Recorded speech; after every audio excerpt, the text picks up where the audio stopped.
शिष्य के लिए सबसे सबसे सबसे सबसे महत्वपूर्ण दिन और नित्यानंद धाम के लिए भी विशेष दिन, क्योंकि बाबा जी का आए 1 साल हो गया है ना, ठीक 1 साल। पिछले साल का उल्लास एक अलग प्रकार का उल्लास था और अभी का उल्लास कुछ अलग ही प्रकार का उल्लास है। इस बार की गुरु पूर्णिमा तो बहुत पहले से ही शुरू हो गई। कुछ कुछ छोटी छोटी सुंदर सुंदर घटनाएं घट रही थी, इस ओर संकेत कर रही थी कि इस बार की गुरु पूर्णिमा कुछ अलग होने वाली है। और फिर भी बहुत सारी चीजें अलग तरीके से भी, बहुत कुछ सुंदर सुंदर घट रहा है। सच बताऊं तो इतना सुंदर सुंदर अनुभव वर्णन हो चुका है, गुरु ने भी इतनी सुंदर बात कह दी, कहने के कुछ बचा नहीं है खास। लेकिन एक बात जरूर मैं कहना चाहता हूं,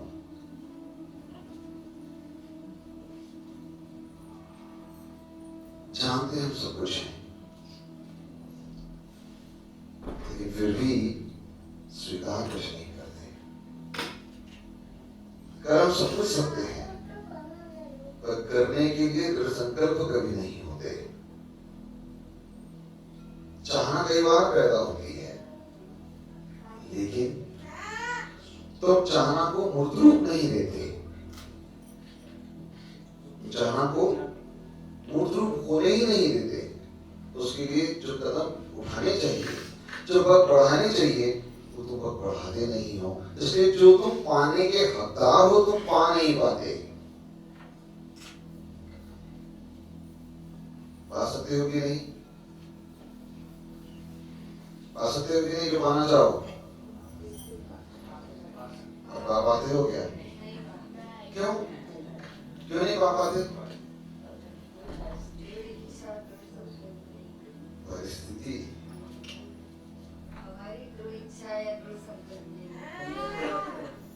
परिस्थिति कभी बाधक नहीं है। सच बताओ, कभी भी नहीं।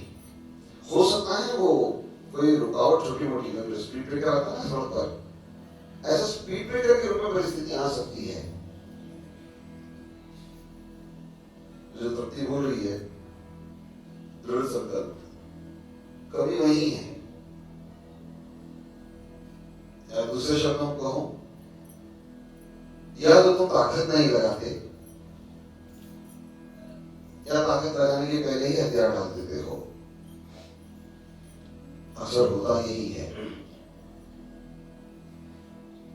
तुम सब जानते हो, हजारों बार तुमने सुना है कि तुम्हारे पास बहुत कुछ दिया है ईश्वर ने। सुना है ना? सुना है कि नहीं? क्या क्या है तुम्हारे पास?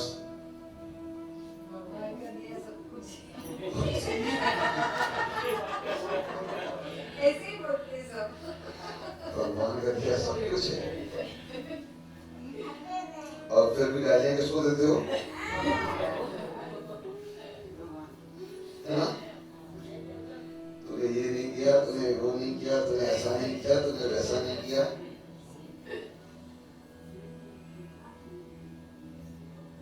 यदि हम सामान्य निगाहों से देखें तो जीवन जीने के 3 ही तरीके हैं। वैसे तो बहुत सारे हो सकते हैं, या सामान्य तरीके से जो जीवन जीते हैं, 3 प्रकार के लोग हैं जो जीवन जी रहे हैं, 3 तरीके से जीवन जी रहे हैं। एक प्रकार का है जो दुखी दुखी जीवन जी रहा है, कितना भी अच्छा जीवन में घट जाए उसका रोना खत्म नहीं होता। हाँ, खजाना मिल भी जाए तो और खत्म हो गया तो, मिठाई मिल गई तो और खराब हो गई तो, उसका तो खत्म ही नहीं होता है। उसको कितनी अच्छी से अच्छी चीज दे दो, उसमें कमी निकाल ही लेगा, तो दुखी दुखी रहता है। फिर दूसरे प्रकार के लोग हैं जो सुखी दुखी वाले हैं। वो कभी कभी सुखी सुखी रहते हैं, कभी दुखी दुखी रहते हैं, है ना? तो ये दुखी का जो हिस्सा है ना, थोड़ा ज्यादा बढ़ा है।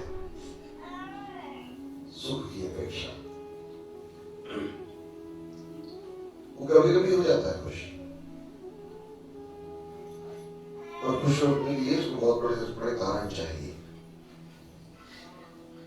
वो खुश रह नहीं पाता चाहता थे, कोई ना कोई कारण ढूंढ ही निकालता दुखी होने के लिए। फिर तीसरा प्रकार है जो सुखी सुखी। कैसा है? सुखी सुखी, जो सदा सुखी सुखी रहता है, दुख आए तो भी खुश है, तभी सुखी है, सुख में तो सुखी है ही, है कि नहीं? तो कौन होना चाहते हो तीनों में से? हैप्पी हैप्पी, सुखी सुखी, और हो कहाँ?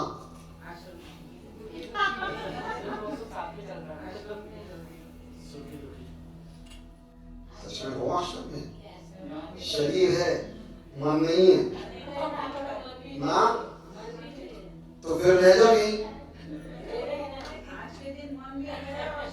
मैं आज की बात नहीं कर रहा हूँ, जीवन की बात कर रहा हूँ। मैंने ऐसी बात कही नहीं है, मैं तो जीवन की बात कर रहा हूँ। देखो कैसे हम सुख में भी दुख ढूंढ लेते हैं।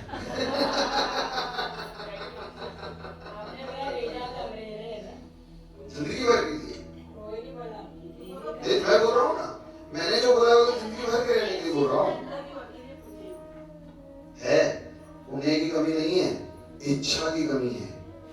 जिस दिन इच्छा कर लोगे उस दिन दुनिया जाग जाएगी। हम कदम नहीं, मैं बोल रहा हूँ, हम कदम नहीं बढ़ाते। हम जो सुख पा सकते हैं, जो हमारे सुख बहुत निकट खड़ा है, हम उसके लिए कदम नहीं बढ़ाते। हर व्यक्ति सुखी सुखी ही रहना चाहता है। रहता कैसा है? सुख और दुख साथ में।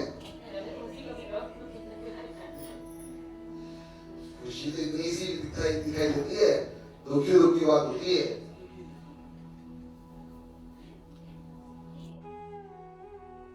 फिर कैसे रह सकते हैं सुखी सुखी? कैसे रह सकते हैं? संसार की सब माया छोड़ के अपने आप में विलीन हो जाना पड़ेगा, जब सब छूट जाएगा। कितना आसान है ना? सारे के सारे मन में बोल रहे हैं। हाँ, कहना कितना आसान है, क्यों? करना आसान है क्या? आसान है, सच पूछो तो आसान है।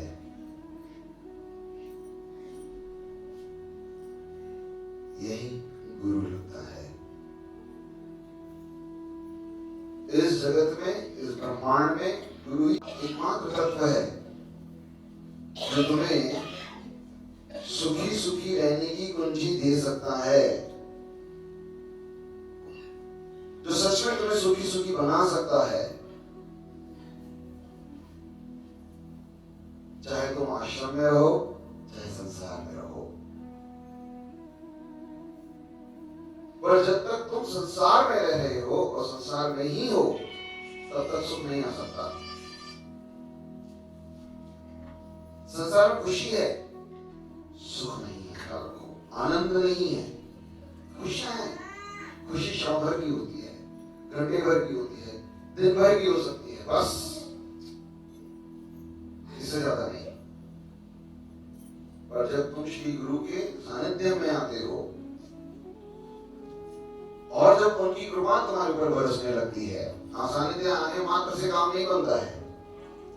जब उनकी कृपा तुम्हारे ऊपर बरसने लगती है तो तुम्हारा जीवन दुख से सुख की ओर बढ़ने लगता है।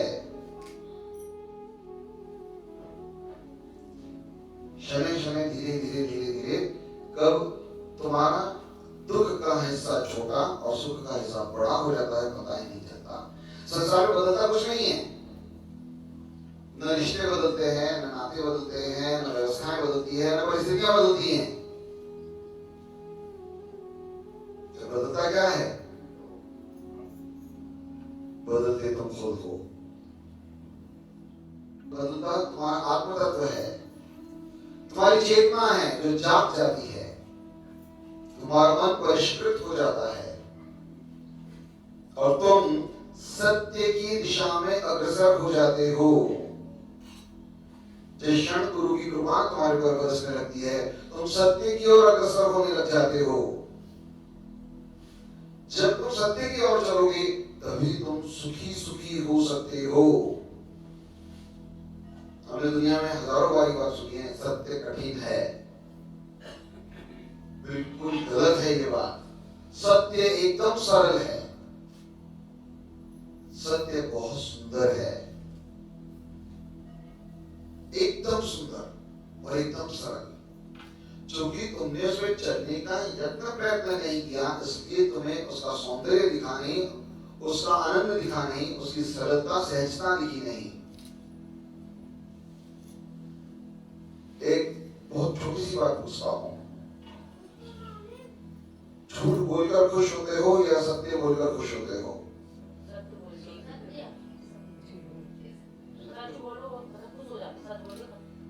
भीतर कोई भार नहीं रहता है कि नहीं?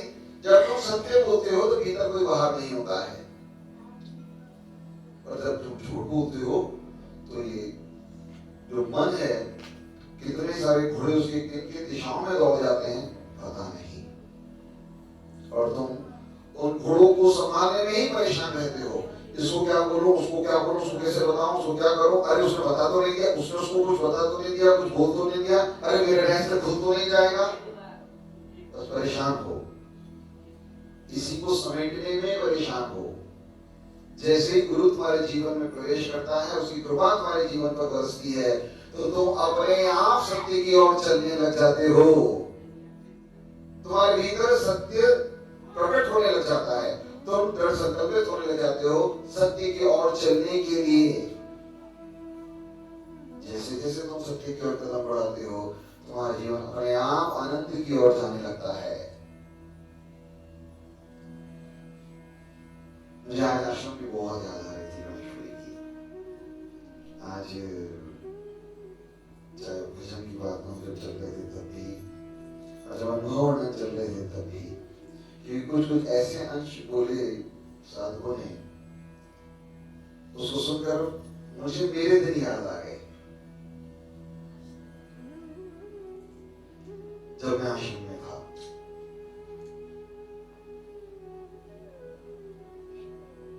मुझे याद है किसी ने बोला था, नीलमा ने, अंदर आते ही बहुत प्रफुल्लित हो जाता है मन, बहुत अच्छा अच्छा लगने लगता है ना, सुख की सांस मिलती है ना।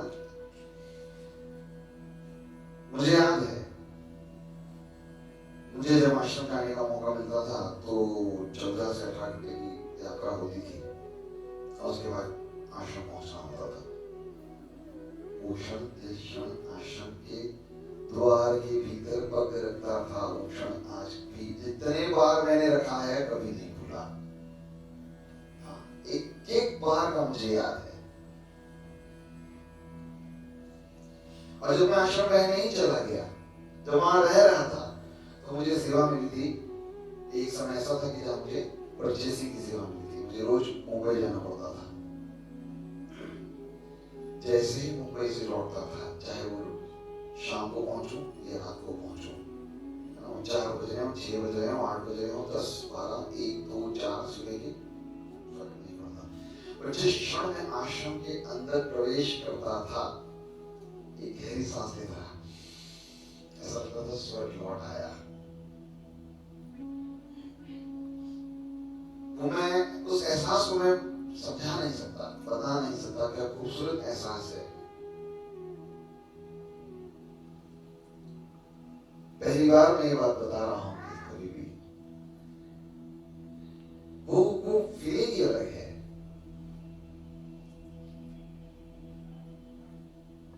फिर एक समय आया, गुरु का आदेश हुआ आश्रम से आने का और कुछ करने का।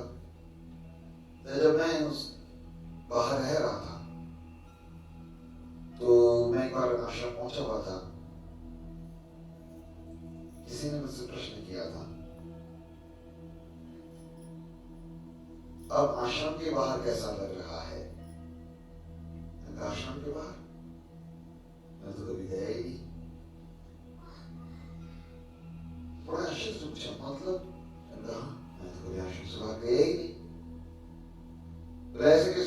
तुम यहाँ थोड़ी रह रहे हो, अब तो तुम फलानी जगह रह रहे हो। तो समय में अहमदाबाद गया था। देखो ऐसा है, आपके आश्रम की परिभाषा और मेरे आश्रम की परिभाषा में फर्क है। मैं अच्छा बताऊं, आपके आश्रम की परिधि कहाँ है, कहाँ तक है? तो उन्होंने तुरंत इशारा किया, बोले वो बाउंड्री से लेकर वो दक्षिण काशी की बाउंड्री के उधर तक की बाउंड्री, इधर की बाउंड्री से लेकर उधर की बाउंड्री है अपना आश्रम। बस यही फर्क है। तुम्हारा आश्रम की बाउंड्री ये है, मेरे आश्रम की बाउंड्री में बताता हूँ कहाँ है। मैंने जहाँ तुमने बताया ना तुम्हारे आश्रम की बाउंड्री खत्म होती है, उसके बाहर देखोगे ना तो वहां से मेरी बाउंड्री शुरू होती है। पूरी पृथ्वी का चक्कर लगा के जब दूसरी तरफ पहुंचोगे तो वो बाउंड्री वहां खत्म होती है। बोले मेरी आश्रम क्या है? वो मेरे आश्रम का हृदय है।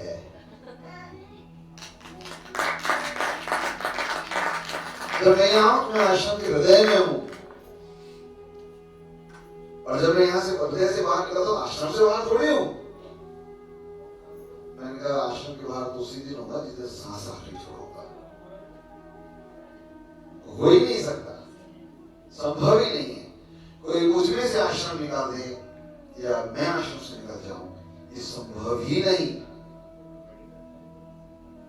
इसलिए कभी जीवन में असत्य प्रवेश कर ही नहीं सका, क्योंकि जब गुरु के सम्मुख हो तो वहां गड़बड़ नहीं हो सकती।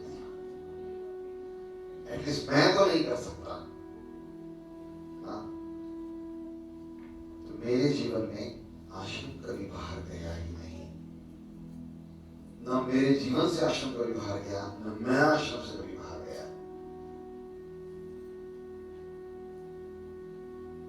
जीवन तभी सुंदर हो सकता है जब तुम पूरी तरह से अपने आप को अपने श्री गुरु को दे दो।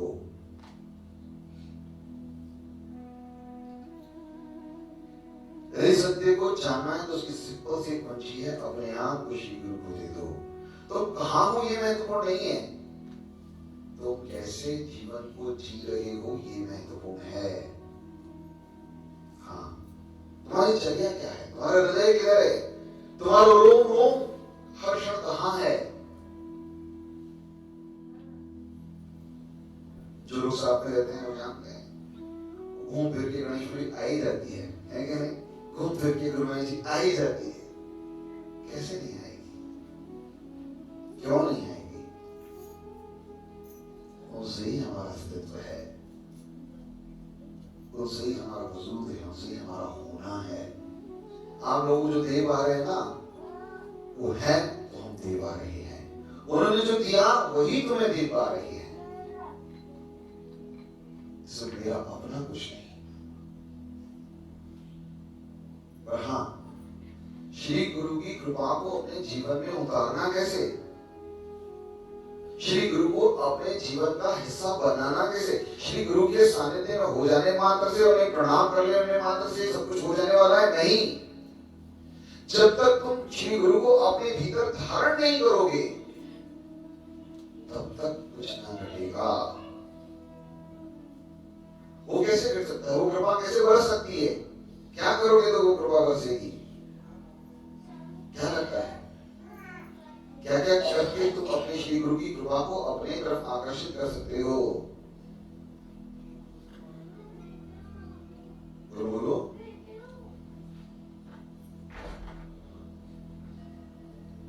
क्या क्या करके आकर्षित कर सकते हो श्री गुरु की कृपा को?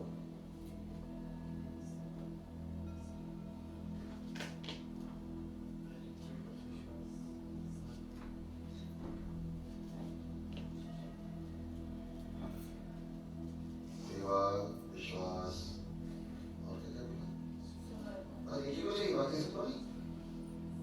एक ही बोल रहा है, बाकी सब कौन?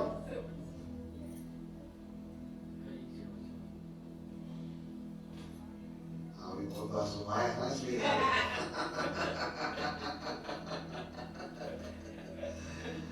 ऋषि वचनम तब जिसने सच में वो जीवन में उतार लिया ना, उसे क्षण प्राप्ति हो जाएगी।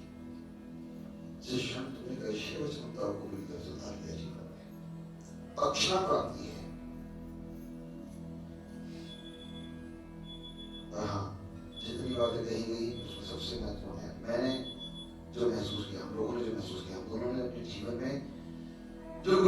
कृपा को पूरी तरह से पाया है, अपने जीवन के भीतर रोम रोम उसको बसते हुए देखा है, बसते देखा है, वह है सेवा, श्री गुरु की सेवा।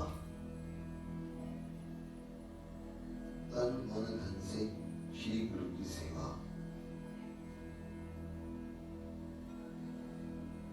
जब तुम जीवन को पूरी तरह से श्री गुरु की सेवा के लिए समर्पित कर दोगे, तो जो चमत्कार तुम्हारे जीवन में घटित हो सकता है उसकी तुम कल्पना भी नहीं कर सकते। मैं चमत्कार शब्द का उपयोग कर रहा हूं। हाँ, चमत्कार। यदि तुम पूर्ण हृदय से श्री गुरु की सेवा करने लगो, श्री गुरु की सेवा करना मतलब उनके पांव दबाना मात्र या उनके इच्छाओं की पूर्ति कर देना मात्र नहीं है। श्री गुरु की सेवा मतलब पूरी तरह से अपने जीवन को समर्पित करके जो कुछ भी घट रहा है उसे श्री गुरु को साक्षी मानते हुए घट रहा है, और जो कुछ तुम कर रहे हो सजगता से करो, श्री गुरु को समर्पित करते हुए करो। भीतर बार बार ये भाव उठने चाहिए कि मैं क्या कर सकता हूं श्री गुरु के लिए। हाँ, ये भाव जब तक तुम्हारे भीतर बार बार प्रगाढ़ ना होगा, तुम श्री गुरु की सेवा चाहकर भी कर ना सकोगे। घंटे 2 घंटे सेवा कर लेने से कुछ ना घटने वाला है, ख्याल रखना। यदि तुम सच में घटवाना चाहते हो जीवन में वो चमत्कार जो श्री गुरु के माध्यम से घट सकता है, तो फिर जीवन के हर कृत्य में गुरु की कृपा को बुलाने के लिए सेवा बना दो, हर कृत्य में सेवा को जोड़ दो।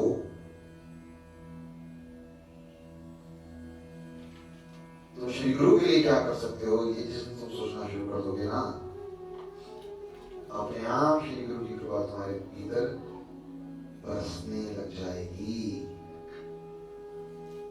जब तुम छोटी छोटी चीजों के अंदर भी रास्ते ढूंढने लग जाओ कि मेरे श्री गुरु को ये बहुत पसंद आएगा, मैं ये करता हूँ, ये करने की शुरुआत कर दोगे ना, कृपा बरसने लग जाएगी। और छोटा सा दांत घिसने जैसा काम भी हो सकता है। मेरे गुरु को ये दांत साफ अच्छे से करना बहुत पसंद आएगा, अरे मेरे गुरु को ये जीव को संभालना बहुत पसंद आएगा, प्यार से बोलना बहुत पसंद आएगा, दूसरों की सेवा करना बहुत पसंद आएगा, परिवार वालों की सेवा करना बहुत पसंद आएगा। जिस दिन तुम्हारे भीतर ये भाव जागने लगेंगे ना, फिर तुम्हारे जीवन में चमत्कार घटवाने से कोई नहीं रोक सकता। जीवन में वो चमत्कार घट जाएंगे जिसकी तुम कल्पना भी नहीं कर सकते। तुम्हारा जीवन फिर सुखी सुखी जीवन हो जाएगा। दुख आएगा और तुम्हें छू नहीं पाएगा। वो जो अभी गुरु ने कहानी सुनाई ना, बहुत सार्वगर्भित कहानी है। यम आएगा लेकिन तुम्हें छू नहीं पाएगा, लौट जाना पड़ेगा। हाँ, अकाल तुम्हें कोई परेशान न कर सकेगा, अकारण तुम्हें कोई परेशान न कर सकेगा। इनफैक्ट ये कहूंगा, तुम्हें कोई परेशान कर ही नहीं सकेगा। और जैसे जैसे तुम अपने आप को इसमें डालने की शुरुआत करोगे, सेवा में डालने की शुरुआत करोगे, गुरु क्या चाहता है इसके लिए अपने आप को तैयार करने की शुरुआत कर दोगे, फिर कुछ ही समय के अंदर तुम जो चाहते हो वो घटने लगेगा तुम्हारे जीवन में। ऐसे लोग जो तुम्हारे लिए अच्छे नहीं, अपने आप गायब हो जाएंगे। जो तुम्हारे लिए अच्छे हैं वो अपने आप तुम्हारे जीवन में प्रवेश कर जाएंगे। कब कौन आके तुम्हारे रास्ता खोल जाएगा पता भी नहीं चलेगा। वो जना मैंने बताया ना, कौन आके ब्रेड पकौड़े खिला गया, और तीनों पूछ रहे हैं, तीनों बोलते नहीं किसने ऑर्डर नहीं किया। क्या चमत्कार नहीं है? ऐसी जगह जहां मिलने की संभावना नहीं, कुछ ऐसी जगह ऑफिस है कि नहीं, और वहां कोई आपके लिए खाने का सामान, जब आपको भूख लगी तब लाके दे जा रहा है। ये व्यवस्था है प्रकृति की, ये व्यवस्था है श्री गुरु की। हमने तो अरबों अरबों बार इस चमत्कार को देखा है, सैकड़ों करोड़ों बार नहीं, अरबों बार देखा है, अपने जीवन में और अपने आसपास के कईयों के जीवन में। हमारी चाहना क्या होती है मालूम? एक गुरु की चाहना सदा होती है कि ये चमत्कार हर एक के जीवन में घटे, हर एक की जीवन जब ये चमत्कार घटेगा ना तो तुम्हारा विश्वास अपने आप दृढ़ हो जाएगा। और इस चमत्कार को घटवाने के लिए तुम्हें पहले कदम उठाने होंगे। वो कितने बार मैं देखता हूँ आश्रम आने की जब बात आती है ना, न जाने कितने सारे बहाने खड़े हो जाते हैं। सेवा करने की बात आती है तो कितने सारे बहाने खड़े हो जाते हैं। आज नहीं कल चलेंगे, ये कल कभी नहीं आता। ये कल कभी नहीं आता। पतंजलि योग सूत्र की सबसे पहले पुस्तक में लिखा है, पहली धारणा है उसकी, अतः योगानुशासनम, अतः अभी। जिस दिन तक तुम अभी नहीं सीखोगे ना कि मुझे अभी करना है, ये कल आता ही रहेगा।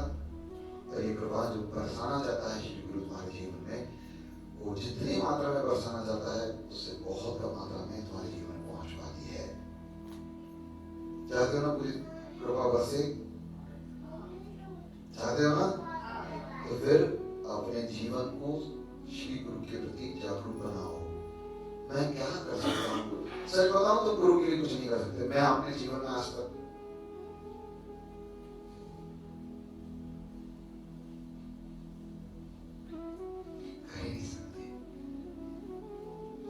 जो वो देता है ना, जो भर भर के देता है ना, उसके सामने तो कितना भी कर दो, बदले में कुछ नहीं दे सकते। बस जल्दी शुरुआत करो। वो तो करुणा का सागर है। हाँ, देने के लिए आतुर बैठा है, लेने वाला चाहिए। उसको सदैव तलाश होती है कोई लेने वाला आया जाए। उसकी भूखी इस बात की है कि कोई लेने वाला आए। दोनों को लेने वाले श्री गुरु की शरणा, उससे सुंदर और कुछ नहीं। जिस दिन तुम अपने आप को श्री गुरु की शरणा बना दोगे, जो चमत्कार घटेंगे जीवन में, वो और किसी चीज से घट नहीं सकते। इस जगत का और कोई तत्व तुम्हारे जीवन में वो चमत्कार घटवा ही नहीं सकता जो श्री गुरु घटवा सकता है। हाँ, वो तुम्हें कहां से कहां पहुंचाने की सामर्थ्य रखता है ना, इसकी तुम्हें कल्पना भी नहीं है। वो कहां से कहां तुम्हें पहुंचाना चाहता है, इसकी भी तुम्हें कल्पना नहीं है। तुम्हें जो दिखता है ना, सिर्फ उतना ही तुम सोच सकते हो। स्वर्ग, नरक, मोक्ष, श्री गुरु से कई गुना आगे के बारे में सोचता है तुम्हारे लिए, कई गुना आगे के बारे में। ये बहुत छोटा है, स्वर्ग, नरक, मोक्ष बहुत छोटा है। वो सब कुछ तुम्हें यही मिलवा देता है। सारे स्वर्ग के आनंद, सारी जगत के आनंद तुम्हें यही दिलवाने की क्षमता रखता है। हमने अनुभव किया है। क्यों? खूब अनुभव किया है इस बात को। गागर में सागर भरने की ताकत उसी के पास है। हाँ, इस छोटे से गागर में वो सागर भरने की ताकत रखता है। ऐसा सागर जिसमें आनंद आनंद और सिर्फ आनंद है। कितनी भी झंझावतें जीवन की आ जाए, वो आनंद से बाहर निकलने की तुम्हारे को जरूरत ही नहीं पड़ती। वो आनंद के हिलोरे इतने मजबूत होते हैं, वो आनंद की शक्ति इतनी मजबूत होती है कि कितने बड़े से बड़ा आफत क्यों ना आ जाए, आफत क्यों ना आ जाए, कितने बड़ी से बड़ी आफत क्यों ना आ जाए, कोई फर्क ना पड़ेगा। वो आफत घबरा के आप बाहर हो जाएगी। वो तकलीफ देखकर खुद तकलीफ में आ जाएगी कि यहाँ कोई असर नहीं होता है। ऐसा आनंद भरने की क्षमता श्री गुरु में है। दे दो अपने आप को श्री गुरु को। ये शक्ति दे दोगे, जो पाओगे तो उसके बारे में सोच नहीं सकते। बहुत कुछ है श्री गुरु के पास देने के लिए। बस तुम एक कदम बढ़ाओ, वो 100 हजार कदम बढ़ाने को तैयार है। संसार छोड़ने की जरूरत नहीं है। तुम जहां हो, जैसे हो, जो कर रहे हो वो करते हुए भी तुम उस अनंत आनंद के सागर में डुबकी लगा जहां से तुम्हें कभी कहीं बाहर निकलने की आवश्यकता ही नहीं होगी, कोई निकाल ही नहीं सकेगा। सेवा वो कुंजी है जिसके माध्यम से तुम श्री गुरु की कृपा को, और भी बहुत सारे तरीके हैं पर सेवा सबसे सरल है।